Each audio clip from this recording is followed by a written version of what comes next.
வணக்கம் நண்பர்களே. இன்றைக்கு ராமாயணத்தை பற்றி ஒரு சுருக்கமாக பார்ப்போம். ஒரு காலத்தில் அயோத்தி என்ற நகரத்தில் தசரதர் என்ற மன்னன் ஆட்சி செய்து வந்தான்.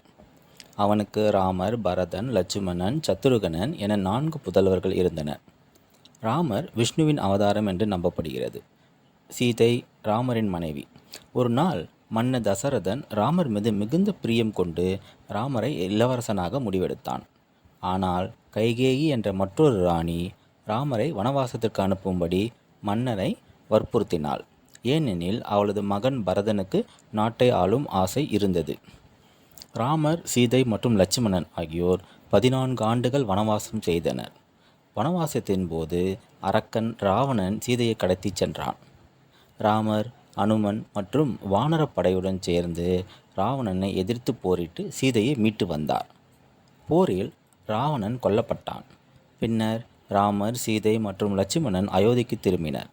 ராமர் அயோத்தியின் மன்னராக முடிசூடப்பட்டார். இது ராமாயணத்தின் சுருக்கமான கதை. அடுத்த கதையில் சந்திப்போம்.